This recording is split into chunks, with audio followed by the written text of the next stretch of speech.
नमस्कार, आपका जनसदन में आपका स्वागत है और मैं हूं आपके साथ मनीष कुमार। उत्तराखंड में पुष्कर सिंह धामी 2.0 की सरकार बनते ही ताबड़तोड़ फैसले लिए जा रहे हैं। पुष्कर सिंह धामी प्रशासनिक सुधार और सुशासन लागू करने पर ही सबसे ज्यादा फोकस कर रहे हैं। जीरो टॉलरेंस और पारदर्शी प्रशासन को लेकर उन्होंने सख्त संदेश दिया है। साथ ही कई बड़े फैसलों से भी भ्रष्टाचार पर करारा प्रहार किया है। भ्रष्टाचारियों की सीधी शिकायत के लिए भ्रष्टाचार मुक्त ऐप 1064 भी धामी सरकार ने लॉन्च किया है। तो वहीं समान नागरिक संहिता को लागू करने और बाहरी नागरिकों के वेरिफिकेशन पर ठोस पहल भी धामी सरकार के द्वारा की जा रही है। इन सब के बाद अब धामी सरकार ने सरकारी कार्यों की समय सीमा भी निर्धारित यानी कि तय कर दी है। जाति प्रमाण पत्र हो, चाहे निवास प्रमाण पत्र हो, हैसियत प्रमाण पत्र हो या फिर चरित्र प्रमाण पत्र हो, सभी के जारी करने की सीमा अलग अलग समय कर दी है। किसी प्रमाण पत्र की 15 दिन तो किसी प्रमाण पत्र की 10 दिन और इसी प्रकार हर एक प्रमाण पत्र की अलग अलग समय सीमा तय की है। सरकार की इस नई पहल से बेशक आवाम को राहत मिलेगी और कई राजनीतिक विश्लेषक इसे प्रशासनिक सुधार कार्य भी बता रहे हैं और सुशासन की एक नई पहल भी बता रहे हैं। लेकिन विपक्ष इस धामी सरकार के कदम को यानी कि फैसले को कैसे देख रहा है, इस मुद्दे पर बात करने के लिए हमारे साथ तमाम मेहमान जुड़े हैं। भारतीय जनता पार्टी से पक्ष रखने के लिए हमारे साथ में संजीव वर्मा जी जुड़े हैं, सर आपका बहुत स्वागत है। कांग्रेस से पक्ष रखने के लिए हमारे साथ में मनोज फुलारिया जी जुड़े हैं, सर आपका भी बहुत स्वागत है। और सामाजिक कार्यकर्ता करण कपूर जी भी हमारे साथ में जुड़े हैं, सर आप तीनों का बहुत स्वागत है। सबसे पहले संजीव वर्मा जी आपके पास आना चाहूंगा। धामी सरकार द्वारा सरकारी कार्यों की समय सीमा तय की गई है, चाहे किसी भी कोई भी प्रमाण पत्र हो, जाति प्रमाण पत्र हो, आय प्रमाण पत्र हो, निवासी प्रमाण पत्र हो, हैसियत प्रमाण पत्र हो, सभी की समय सीमा तय की गई है। किसी की 10 दिन तो किसी की 15 दिन। अब इस सरकार के इस फैसले से जनता को कैसे फायदा मिलेगा? देखिए, जनता की सरकार जनता के द्वार, जिस प्रकार से सुशासन की दिशा में माननीय पुष्कर सिंह धामी जी की सरकार ने बेहतरीन काम करने का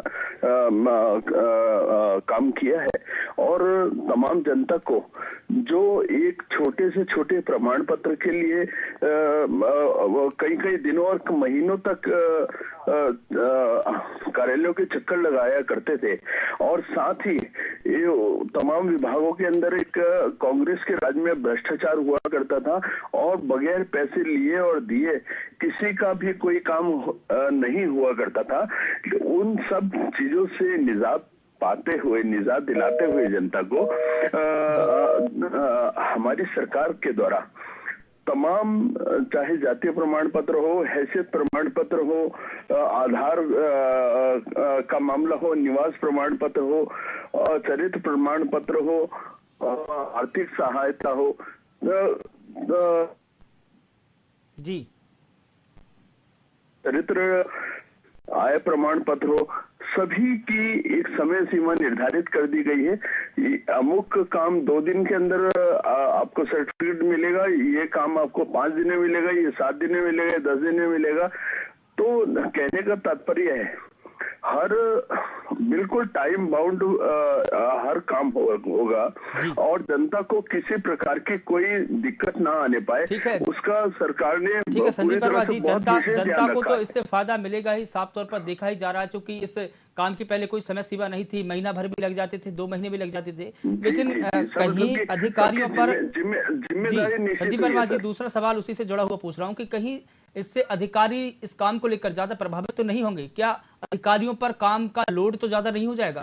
क्योंकि एक तरफ हम देखते हैं कि सरकारी अधिकारियों के पास में काम बहुत रहते हैं और इसके अलावा समय सीमा में उनको ये प्रमाण पत्र भी बना के देने होंगे, तो कहीं ना कहीं ये देखा जाए तो क्या सरकारी अधिकारी प्रभावित तो नहीं होंगे? मनीष जी, देखिए, तमाम पटवारी से लेके जिला मजिस्ट्रेट तक, चाहे उसमें तहसीलदार हो, एसडीएम हो, एडीएम हो, तमाम जितने भी हमारे अधिकारी हैं, उन सभी की जिम्मेदारियां पूरी तरह से निश्चित की गई हैं। और एक तरह से आप इसको ऐसे देखें कि एक सिंगल विंडो सिस्टम हमारे यहाँ पे एक बिल्कुल पारदर्शिता जनता को देने का, डिलीवर करने का काम हमारी सरकार के द्वारा किया गया है, जो एक बहुत सराहनीय कदम है और जनता उसको उसकी प्रशंसा कर रही है, उसको अप्रिशिएट कर रही है।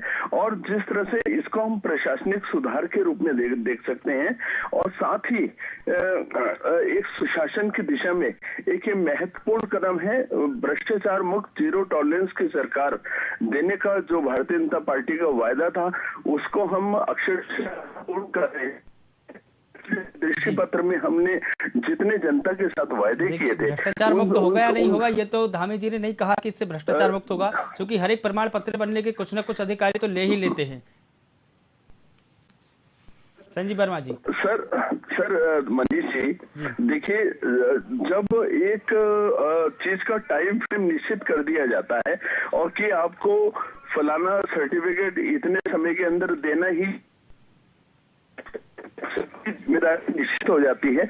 और ऐसे समय में भ्रष्टाचार मैं सोचता हूँ कोसों दूर हो जाता है और जीरो टॉलरेंस की जो हमारी सरकार का जो वायदा है जनता के साथ और जो हम डिलीवर कर रहे हैं पिछले 5 सालों से, उसको भी बल मिलता है और सुशासन को बल मिलता है। ठीक है, लेकिन इसको इम्प्लीमेंट कैसे किया जाएगा? अगर हम इस काम को देखें, सरकार के आदेश को देखें, तो इसका इम्प्लीमेंटेशन किस तरीके से होगा? क्या ऑनलाइन के जितने भी काम होते हैं वो भी इसी समय सीमा में होंगे या उनकी कामों की अवधि बढ़ाई जाएगी? कैसा क्या होगा संजीव वर्मा जी? मनीष जी, देखिए, ज्यादातर काम एक फेसलेस प्रोसेस के माध्यम से हमने चालू कर दिए हैं। तो उसमें आपने किसी भी काम को अप्लाई किया है, कोई भी प्रमाण पत्र के लिए आपने अप्लाई किया है, आपको ये जानकारी नहीं है कि इस प्रमाण पत्र को कौन बना रहा है, कौन कौन सा कर्मचारी अधिकारी इसके अंदर इन्वॉल्व है। तो जब एक फेसलेस प्रक्रिया पे हम लोग आ जाते हैं तो भ्रष्टाचार स्वतः ही लगभग समाप्त होने की। चलिए ठीक है, कांग्रेस से मनोज फुलारा जी हमारे साथ में जुड़े हैं। मनोज जी, जिस प्रकार से धामी सरकार ने ये फैसला लिया है और सभी जो जितने भी प्रमाण पत्र है सभी की एक तय समय सीमा तय कर दी है कि इतने दिनों में ये प्रमाण पत्र बनना ही होगा, चाहे वो 3 दिन का समय हो, 7 दिन का हो, 10 दिन का हो, 15 दिन का हो या फिर महीने भर का हो, किसी भी प्रमाण पत्र के लिए एक तय समय सीमा रहेगी। इस काम को आप कैसे देखते हैं? क्या इससे भ्रष्टाचार मुक्त होगा, क्या होगा? देखिए सर, पहले तो मैं ये कहना चाहता हूँ कि विकास कार्यों में अगर आपको सक्सेस अर्न करना है, सफलता अर्जित करनी है, तो उसके लिए लक्ष्य निर्धारित होना चाहिए, क्योंकि अगर लक्ष्य निर्धारित नहीं होगा तो आप जो अचीवमेंट, जो उपलब्धि है वो आप कभी नहीं पा सकते। देखिए सर, जो बात की गई है हमारे स्टेट गवर्नमेंट द्वारा, माननीय चीफ मिनिस्टर पुष्कर सिंह धामी द्वारा डेफिनेटली काफी अच्छी बात की गई है, लेकिन सर कहीं ना कहीं एक वर्ड आ जाता है, ट्रांसपेरेंसी की बात आ जाती है, इम्प्लीमेंटेशन की बात आ जाती है। देखिए सर, 4 धाम यात्रा में भी हमने देखा था, ये कहा गया था कि सारी फैसिलिटीज प्रोवाइड की गई है, अगर डिवोटीज वहां पे आते हैं, मेडिकल फैसिलिटीज है, लेकिन ऐसा कुछ हम लोगों को ज्यादा देखने को वहां पे नहीं मिला। तो बात अच्छी की गई है, लेकिन मैं कहीं ना कहीं कहता हूँ कि ट्रांसपेरेंसी ऑन मॉनिटरिंग होना बहुत जरूरी है सर, क्योंकि देखिए आज आप चाहे आप जाति प्रमाण पत्र बनाने जाएं, चाहे आप निवास प्रमाण पत्र बनाने जाएं, चाहे आप रोजगार का रजिस्ट्रेशन करने जाएं, कुछ भी करने जाएं, कहीं ना कहीं हमें करप्शन देखने को मिलता ही है। थोड़ा वो ट्रांसपेरेंसी कहीं ना कहीं गायब हो जाती है। देखिए जो चीफ मिनिस्टर जी ने मतलब ये कहे कि शुरुआती प्रोसेसिंग से लेकर हाथ जो दस्तावेज अगर हाथ में आ जाए तो उसे सही मायने में सही माना जाएंगे कि हाँ अब ये नीति बिल्कुल सही है, क्या आप ये कह रहे हैं? सर देखिए, मैं ये कहना चाह रहा हूँ कि जो बात की गई है वो बहुत अच्छी बात की गई है, क्योंकि अभी तक लोगों को भटकना पड़ता था चीजों के लिए, उन्हें ये नहीं पता होता था कि किस डेट को उन्हें जाना है, कब फॉर्म भरा जाएगा, कैसे फॉर्म लिया जाएगा, किस तारीख को उन्हें उस प्रमाण पत्र मिलेगा या रजिस्ट्रेशन होकर मिलेगा।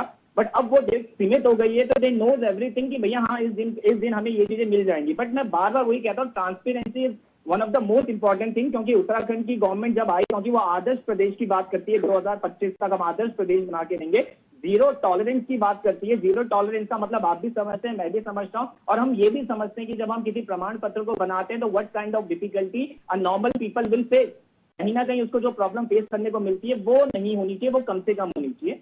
दूसरी चीज मैं ये कहना चाहता हूं sir, as an opposition party, जो बात कही गई वो अच्छी कही गई, लेकिन विकास कार्यों में भी ये चीज लागू किया जाना चाहिए। विकास कार्यों में लाइक मेरे कहने का मतलब है प्रधानमंत्री योजना जो लागू हुई है उसको भी एक सीमित बना देना चाहिए। जैसे मैं पढ़ रहा था कि प्रधानमंत्री किसान योजना में जो एक तय सीमा रखी गई थी वो तय सीमा पार हो गई है, लेकिन प्रॉपर तरीके से लोगों को फैसिलिटीज, किसानों को फैसिलिटीज नहीं मिल पाई। प्रधानमंत्री आवास योजना में तो जो संख्या होती है उसकी लक्ष्य रखा जाता है कि एक बार में इतने 1000 व्यक्तियों को लिया जाएगा, दूसरी योजना में जी, 500 को मैं लिया आपको जाएगा। तो सर ये एक प्रकार की मैं प्रक्रिया आपको होती है, उसमें संख्या की प्रक्रिया होती है, ये समय सीमा की नहीं होती उसमें।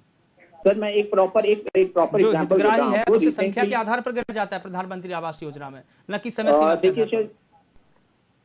देखिए सर, मैं आपको एक नॉर्मल से एग्जांपल देता हूं। अगर मैं बात करता हूं North Bengal Medical College and Hospital की, यहाँ पे सर सुपर स्पेशल ब्लॉक्स बनाने जाने थे, जो 2014 को 150 करोड़ अप्रूव किया गया था सेंट्रल गवर्नमेंट द्वारा, और ये कहा गया था कि सेंट्रल एजेंसी इसे बनाएगी। बट 2022 मार्च फरवरी उसकी लास्ट डेट थी, लेकिन आज जुलाई हो गई, वो ठीक तरीके से कंप्लीट नहीं है। तो विकास कहीं ना कहीं यहाँ पे भी रुका हुआ दिख रहा है। विकास की अगर हम बात करें तो हमें जो बात कही गई है, और जो विकास सिर्फ जन प्रमाण पत्र रजिस्ट्रेशन से तो होगा ही, साथ में हमें ये भी देखना है कि स्टेट को डेवलपिंग कंट्री को डेवलपिंग के साथ स्टेट डेवलप किस तरीके से हम लोग लेके जाएं। तो कहीं ना कहीं हमारा कुछ हाथ वहां पे भी होना चाहिए। अगर हम तय सीमा सेलेक्ट कर रहे हैं, तय सीमा डिसाइड करें कि this is your closing point, इस पॉइंट से अंदर अंदर चलिए 100% नहीं, लेकिन 90% काम तो कम से कम कंप्लीट हो जाना चाहिए।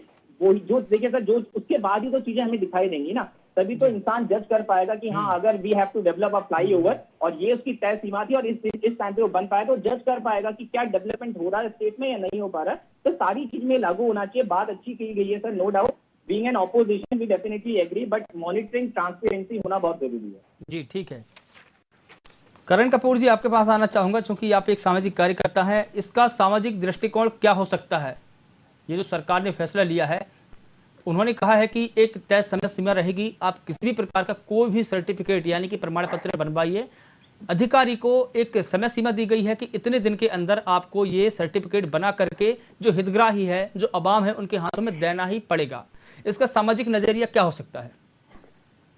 देखिए, मैं इसको एक बहुत ही अच्छे स्टेप के तरीके से लेता हूँ कि जो सरकार ने जो पहल करी है, बहुत ही एक अच्छी एक पॉजिटिव पहल है, क्योंकि आम जन को अभी तक बहुत बहुत भटकना पड़ता था। कोई डेडलाइन कोई होती नहीं थी, सीमा ही नहीं होती थी, कोई डेडलाइन नहीं होती थी आम जन के पास कि कब तक उसका ये काम होगा।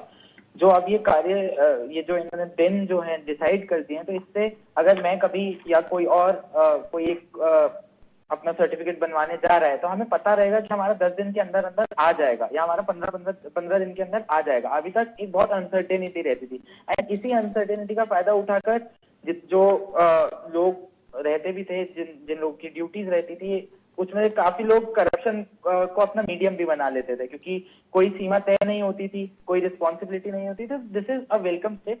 बट इसके साथ साथ मैं मनोज जी की बात से भी इत्तेफाक रखता हूँ कि इस प्रोसेस को शायद थोड़ा सा और ट्रांसपेरेंट बनाया जा सकता है। जैसे कि मैं एग्जांपल देना चाहूंगा, सरकार का ही एक डिपार्टमेंट है पोस्टल सर्विस। तो जब आप कोई स्पीड पोस्ट करते हैं, तो आप उसको ट्रैक कर सकते हैं कि वो अभी तक कहाँ पहुंचा है। अगर मैं यहाँ देहरादून से दिल्ली भेज रहा हूँ, तो वो दिखाएगा कि देहरादून जीपीओ से डिस्पैच हो गया है, दिल्ली पोस्ट ऑफिस पे रिसीव हो गया है, आपके सब एरिया में रिसीव हो गया है। तो उससे वो ट्रांसपेरेंसी बनी रहती है। तो सेम अगर ऐसे मल्टीपल ऑफिसर्स, मल्टीपल डिपार्टमेंट किसी सर्टिफिकेट के लिए इन्वॉल्व हैं, तो हाँ, जैसे कि अपन कोई ऑनलाइन वस्तु क्रय करते हैं, तो अपन उसमें ये देख सकते हैं कि अभी हमारे जो सामान हमने जो ऑनलाइन शॉपिंग की है, वो कहाँ पहुंचा है, कहाँ नहीं पहुंचा। तो इस प्रकार की वहां पर सुविधा होनी चाहिए थी। तो ये तो ऑनलाइन माध्यम से भी हो सकती है, ये ऑनलाइन से भी हो सकती है, ऑफलाइन से देखिए आप सबको एक रिसीट दे सकते हैं, ठीक है। एक सिंपल एक सीरियल नंबर, एक टोकन नंबर आपको दिया जा सकता है कि आपका ये टोकन नंबर है, आप इसके थ्रू अपने आपकी एप्लीकेशन किस प्रोसेस में है उसको ट्रैक कर सकते हो। नहीं, तो उसकी रिसिप्ट दी जाती है, उसकी रिसिप्ट दी जाती है। जब हमको जैसे कि जाति प्रमाण पत्र का अगर हमने अप्लाई किया है, तो जो भी अधिकारी जाति प्रमाण पत्र बनाता है, तो हम जब अप्लाई करते हैं और जब फॉर्म सबमिट कर देते हैं, तो उसकी एक रिसिप्ट मिलती है एविडेंस के तौर पर। जब हमको रिसिप्ट उनको बताएंगे, तो वो जाति कोई ऑनलाइन ट्रैकिंग प्रोसेस नहीं है, उसका ऑनलाइन कोई ट्रैकिंग प्रोसेस नहीं। सपोज मेरे दादाजी को अपना कोई एक जाति प्रमाण पत्र दोबारा बनवाना है, उनका नहीं बना है जी, तो वो बुजुर्ग हैं, 80 साल के हैं, वो बार बार नहीं जा सकते ऑफिस में। अगर उनके पास वही सिस्टम घर पे बैठे बैठे देखने का होगा, तो उनके लिए भी बहुत ईजी हो जाएगा। बहुत लोगों का इसमें टाइम भी बचेगा। और जो लोग मतलब अभी क्या होता है कि लोग हर रोज पहुंच जाते हैं सरकारी दफ्तरों में कि हमारा काम कहाँ तक पहुंचा, क्या हुआ क्या नहीं हुआ, वो वर्कलोड अपने आप ही वो कम हो जाएगा।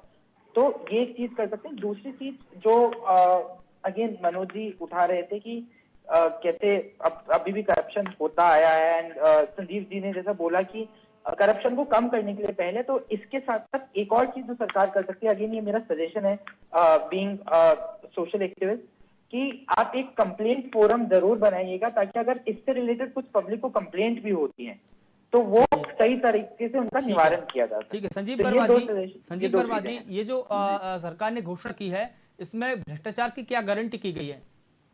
भ्रष्टाचार संबंधित कुछ गारंटी दी गई है? जी जी जी मनीष जी, देखिए अभी वर्तमान में हमारी सरकार के द्वारा जितने भी कार्य हैं, जितनी भी सेवाएं हैं, उन सभी को एक बिल्कुल टाइम बाउंड निश्चित कर दिया गया है कि फला अमुक सेवा इतने दिन में, अमुक सेवा इतने दिन में, अमुक सेवा इतने दिन में। कोई भी व्यक्ति, कोई भी कर्मचारी, कोई भी अधिकारी यदि उसमें किसी भी प्रकार का हिला हवाली करता है, कोई डिले करता है, किसी भी सर्विस में हिला हवाली का कोई भी इस प्रकार का भाव दिखाता है। नहीं सर, तो मेरा सवाल ये था कि जैसे कि हमको कोई आय प्रमाण पत्र बनवाना है या चरित्र प्रमाण पत्र बनवाना है, तो तय समय सीमा है, तो ये क्या तय किया गया है? इसकी क्या गारंटी दी गई है कि तय समय सीमा में भी जो हितग्राही है उससे पैसे नहीं लिए जाएंगे अधिकारी द्वारा? इस बात की क्या गारंटी दी गई है सरकार की तरफ से? मनीष जी, देखिए तय समय सीमा के अंदर जब कोई काम होगा तो आदमी अनावश्यक किस बात के पैसे देगा? पैसे का जो एक लाइन आती थी, जो भ्रष्टाचार की लाइन आती थी, वो जब काम को आदमी डिले करता था, हिला हवाली करता था, तो आदमी मजबूर होके बोलता था, अरे भैया जल्दी कर दो, कुछ कर लो, है ना। और ये पूरी परिपाटी कांग्रेस के राज में हुआ करती थी, लेकिन भारतीय जनता पार्टी पूरी जीरो टॉलरेंस की हमारी सरकार चल रही है, पूरी पारदर्शी सरकार चल रही है, और तमाम कर्मचारियों, अधिकारियों को सख्त निर्देश दिए गए हैं। किसी की भी किसी प्रकार की कोई कंप्लेंट आती है तो ये धाकड़ धामी की धाकड़ सरकार है। हर कर्मचारी, अधिकारी के ऊपर किसी भी प्रकार की 1% भी यदि कोई शिकायत आती है तो कड़े से कड़ा एक्शन लिया जाएगा, और इसी करके सभी लोग अपनी जिम्मेदारियों का अच्छे से निर्वहन कर रहे हैं। साथ ही अभी एक विकास कार्य की भी बात आई थी, तो जितने भी हमारे विकास कार्य हैं उनका भी एक टाइम फ्रेम निश्चित कर दिया गया है कि फलाना जो हमारा फ्लाईओवर बन रहा है ये इतने समय में बनना है। ये आप मैं उसका एक दो आपको उदाहरण दे सकता हूँ। जैसे हमारा ये देहरादून का एक मोकामपुर का फ्लाईओवर है, वो समय जितना उसका निश्चित किया गया था, उस समय अवधि से पहले हमने उसको तैयार करके दिया। जितना उसका एक एस्टिमेट था, वो एस्टिमेट 3-4 करोड़ रुपए और कम में तैयार होके हमने उसको डिलीवर करने का काम किया। संजीव वर्मा जी, सरकार ने जब आपका चुनाव चल रहा था उत्तराखंड में विधानसभा का, तब एक मुद्दा और था जो जोर शोर से उठाया जा रहा था, और एक बात जो थी वो हर रैली में, हर सभा में पुष्कर सिंह धामी द्वारा बोली गई है, अपनाई गई है, और वो था यूनिफॉर्म सिविल कोड।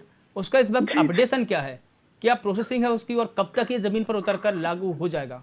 जी जी जी जी मनीष जी, देखिए यूनिफॉर्म सिविल कोड का जो मुद्दा है, माननीय मुख्यमंत्री श्रीमान पुष्कर सिंह धामी जी द्वारा जो चुनाव के समय उन्होंने जनता से वायदा किया था कि जैसे ही हमारी सरकार अस्तित्व में आएगी तो सबसे पहला और पहली कैबिनेट की बैठक में यूनिफॉर्म सिविल कोड पर ही फैसला लिया जाएगा। कैबिनेट की सबसे पहली बैठक में हम इसका ड्राफ्ट लेकर आएंगे, और इसका ड्राफ्ट सबसे पहली बैठक में हम लोग लेकर आए, और हमने अपने वायदे को, अपने दृष्टि पत्र के अपडेशन क्या है, कब तक ये लागू हो जाएगा, कानून का रूप इसको कब तक अमली जामा पहनाया जाएगा? सवाल मेरा ये है, अभी तक ये इसको अमली जामा, कानून का अमली जामा नहीं पहनाया गया है। मैं बता रहा हूँ सर मनीष जी, देखिए सुप्रीम कोर्ट के पूर्व जज और कुछ उनकी अध्यक्षता में और कुछ अन्य वरिष्ठ लोगों को इसके अंदर इस कमेटी का जो सदस्य बनाया गया है, उनकी पूरी गवर्निंग जो बॉडी है वो इसको बहुत तेजी के साथ पूरे तथ्यों को, ठीक है मनोज फुलारा जी एक घोषणा थी जो कर रही है, और मैं सोचता हूँ बहुत ही जल्द ठीक है हम लोग संजीव वर्मा जी मनोज फुलारा जी से उनका भी पक्ष जान लेते हैं। और मनीष जी मैं आपको इस बात का भी दावा करता हूँ कि उत्तराखंड मनोज फुलारा जी से भी जान लेते हैं। मनोज फुलारा जी, जिस प्रकार से धामी जी ने हर सभा में, हर रैली में और चुनाव के दरमियान में जितनी भी जगह वो गए, वहां एक ही बात को उन्होंने दोहराया कि यूनिफॉर्म सिविल कोड हम पहली ही कैबिनेट में जमीन पर ला देंगे, यानी कि उसको अमली जामा पहना देंगे, जो अभी तक लागू नहीं हो पाया है। इसको लेकर आप क्या कहेंगे? देखिए सर, यूनिफॉर्म सिविल कोड एक देश एक कानून की यहाँ पे बात की गई थी। फरवरी के महीने में जब इलेक्शन विधानसभा के इलेक्शन चल रहे थे, एमएलए के इलेक्शन चल रहे थे, तो पुष्कर सिंह धामी जी आगे आए और उन्होंने यूसीसी यूनिफॉर्म सिविल कोड की बात करी। सरकार बनी, उसके फर्स्ट कैबिनेट मीटिंग पे बात की गई, लेकिन मैं वही कह रहा हूँ ना सर, एक समय सीमा वहां पे भी तय नहीं हुई। मैंने कहा ना, अगर आपको सक्सेस चाहिए तो आपको लक्ष्य डिटरमाइन होना चाहिए। हम कहते हैं sir, success cannot be determined by changing the situation. Success can be determined by changing the mentality behind the reality. तो कहीं ना कहीं ये रियलिटी हमें कम देखने को यहाँ पे मिली। सिर्फ सरकारी कार्यों में भी नहीं, बल्कि सरकार में भी समय सीमा होनी चाहिए, सरकारी कार्यों के अलावा। आप ये कह रहे हैं? बिल्कुल सर, बहुत सर, मैं इससे आपकी बात से बिल्कुल सहमत हूँ सर। देखिए, कोई भी कार्य सरकार द्वारा लोगों के लिए, जनता के कल्याण के लिए जब भी कोई काम किया जाए तो उसकी डेफिनेटली समय सीमा तय होनी चाहिए, क्योंकि सबसे ज्यादा जो प्रॉब्लम फेस करता है वो एक आम जनता है, क्योंकि उसको पर्टिकुलरली कुछ समझ में नहीं आता है मुझे कब जाना है। यहाँ पे एक चीज मैं कहना चाहूंगा कि अगर इस तरह की चीज हो तो एक कॉन्टिन्यूस इवैल्यूएशन होना चाहिए, जैसे हिंदी में हम लोग कहते हैं मूल्यांकन जी। ये मूल्यांकन हमेशा होना चाहिए महीने में। किसी भी कानून की समय सीमा कैसे तय की जा सकती है? अगर विधानसभा में अगर कोई प्रस्ताव लेकर आए हैं तो वो कब कानून बनेगा, कब उस पर बहस होगी, कब चर्चा होगी, कब तक विधानसभा में बहस चलती रहेगी, और जो राज्यपाल के पास कब जाएगा वो, इसकी कोई समय सीमा थोड़ी ना होती है।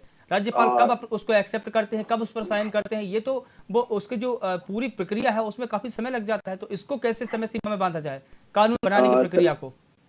देखिए सर, मैं ये कहना चाहता हूं कि आज हम जिस सिनारियो में रहते हैं वहां पे हमेशा आपको बोला जाता है फर्स्ट मूवर ना बनिए, लेकिन फास्ट मूवर आपको बनने की बहुत ज्यादा जरूरत है। You need to become a fast mover. चर्चा भी होनी जरूरी है, विपक्ष का नेतृत्व भी होना जरूरी है, उसमें विपक्ष की बात भी होनी जरूरी है। और जब तक किसी भी प्रस्ताव पर अगर खुलकर चर्चा नहीं हुई तो प्रस्ताव तो एक तरीके से ये विपक्ष ये आरोप लगा देती है कि तानाशाही कर रहे हैं।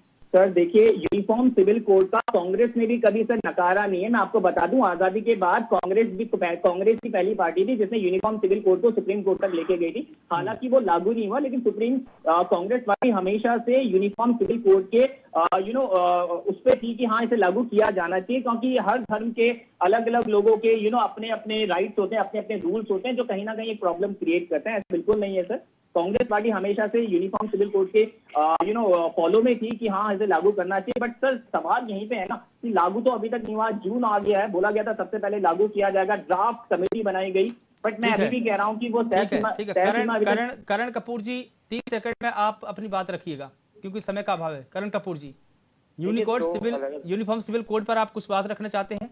30 सेकंड में रखिए।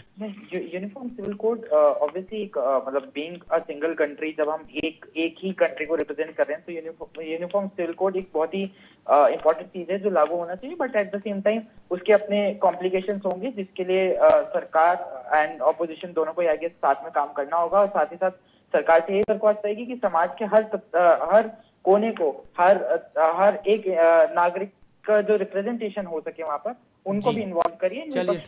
चलिए ठीक है। हमारे साथ में जुड़ने के लिए संजीव वर्मा जी आपका बहुत शुक्रिया, मनोज फुलारा जी आपका भी बहुत शुक्रिया, करण कपूर जी आपका भी बहुत शुक्रिया। चूंकि हमारे पास में समय का अभाव है और इस बहस को यहीं पर रोकना पड़ेगा।